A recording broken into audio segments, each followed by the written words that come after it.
है कि हमें ठीक से सप्लाई हो रही है। कोई एक भी जितना कोटा तय है उतना कोटा दिल्ली को भी मिलता है। हमारा भी एक कोटा है, उनका भी एक कोटा है, सब प्रांतों के कोटे हैं। कोटा बढ़ाने की बात और केंद्र सरकार करती है। सर एक और दिल्ली से काफी मरीज अब आसपास के जिलों में आ रहे हैं और वहां पे भी बेड खाली नहीं है।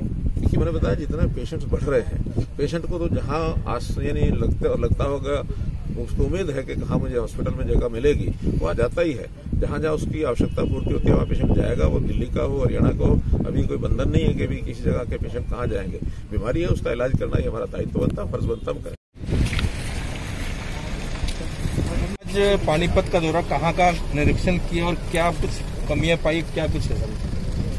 देखिए मित्रों, जैसा हमको सबको मालूम है कि कोरोना के इस घटनाक्रम में ऑक्सीजन की बहुत बड़ी कमी पड़ रही है। जितनी खपत है उतनी ही लिक्विड ऑक्सीजन की अवेलेबिलिटी न होने के कारण से हमने यह तय किया है कि जहां जहां ऑक्सीजन गैस फॉर्म में मिल सकती है उन्हीं स्थानों के ऊपर हॉस्पिटल बनाए जाएं। तो ऐसे 2 स्थान हैं, पानीपत रिफाइनरी और हिसार में जो जिंदल गैस प्लांट है, वहाँ 500 बेड के 2 अस्पताल स्थानीय उसी जगह पर बनाए जाएंगे। उसी के निरीक्षण करने के लिए आज मैं आया था। आज मोटे तौर पर हमने जगह भी देख ली है और जो पीडब्ल्यूडी के लोगों ने जो चिन्हित की है जगह और जो कंपनी बनने वाली है वो भी सब आ गए हैं। हमारे जो इंडियन ऑयल के अधिकारी थे उनसे बातचीत हो गई है, कहाँ से गैस चलनी है, कहाँ पहुँचनी है, कुछ शुरू करेंगे। तो मुझे लगता है कि शीघ्रता से इस काम को पूरा करेंगे तो 500 बेड्स जो है हॉस्पिटल या बहुत जल्दी तैयार हो जाएगा। डीआरडीओ के आर्मी के लोग भी इसमें हमको जो इंजीनियरिंग विंग है उनका उनको मदद कर। सर जगह चेंज हुई और कब तक बनकर तैयार होगा सर? जगह अभी तो चेंज नहीं हुई, अभी तो एक प्रपोजल था, वो थोड़ी दूर थी, लगभग 1.5 किलोमीटर दूर है। लेकिन अब एक नई जगह का प्रपोजल मैंने आज दिया जो गेट के सामने है, जो आधा किलोमीटर भी नहीं है। तो 1 किलोमीटर की पाइपलाइन लेंथ भी बचेगी और थोड़ा जल्दी भी होगा। और अब जैसा आज बातचीत की है तो आज जगह चिन्हित हो जाती है, तो कल से वो लोग काम करने के लिए तैयार हैं। 3 दिन में शेड खड़ा होगा और बहुत जल्दी उसके बेड वगैरह बाकी सारी व्यवस्थाएं वो करके जितना शीघ्र हो सकेगा उतना करेंगे। सर अक्सर इस समय ऑक्सीजन की बात करें, ऑक्सीजन की बात करें और एक इंजेक्शन रेमेडीज की टोटली कालाबाजारी हो रही है और ऑक्सीजन कमी से लोग मर भी। हाल ही में हिसार में भी एक हॉस्पिटल 5 लोग ऑक्सीजन की कमी से मरे, तो उसका क्या कहना?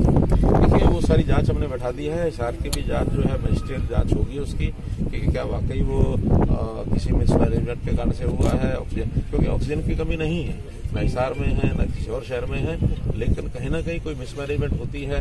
रात के समय में जो छोटे हॉस्पिटल हैं वहीं पर ये घटनाएं हो रही हैं, तो उसका हम आज ही जिला स्तर पर एक और थोड़ा मजबूत व्यवस्थाएं बनाएंगे ताकि 24 घंटे चलने वाली व्यवस्थाएं कहीं भी कोई एडवांस में जानकारी मिलती है तो उसका जितना भी एडमिनिस्ट्रेशन की तरफ से सहयोग है वो सुनिश्चित हो। सर सरकार की तरफ से कोई जो इंजेक्शन है इसका कोटा निर्धारित किया गया है?